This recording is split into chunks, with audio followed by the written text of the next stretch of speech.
C'est Lily qui a ouvert le bal des évaluations cette semaine à la Star Academy, et pas avec n'importe quelle chanson, Pour que tu m'aimes encore, de Céline Dion, un classique chargé d'émotions. Devant les professeurs, le directeur et surtout Charlotte Cardin, la marraine de la saison, la jeune académicienne a tenté un pari audacieux, mais qui ne fait pas l'unanimité. Dès les premières secondes, Lily a surpris tout le monde avec une mise en scène inattendue, préparée avec l'aide de ses camarades. Ensemble, ils ont imaginé un petit décor intimiste. Un fauteuil, un tapis et quelques bougies, pour créer une ambiance douce et artistique.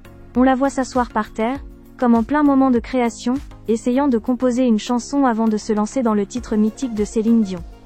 Un choix artistique fort, certes, mais pas forcément compris par tous.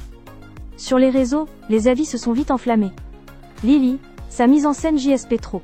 Un peu longue, et un peu inutile, mais sa presta était bien. Elle a voulu raconter quelque chose, mais je n'ai pas compris le fil conducteur. Vocalement, était propre, mais la scénographie m'a perdu. Un constat partagé par plusieurs téléspectateurs. Lily a voulu raconter une histoire, mais le message n'est pas passé aussi clairement qu'elle l'espérait. Pourtant, difficile de ne pas reconnaître sa justesse vocale, sa sincérité, et sa présence fragile, mais touchante.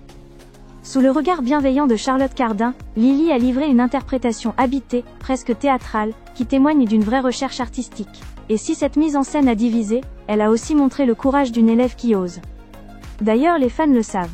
La Star Academy, c'est aussi un laboratoire d'expérimentation. Les élèves testent, se cherchent, se trompent parfois, mais progressent à chaque évaluation.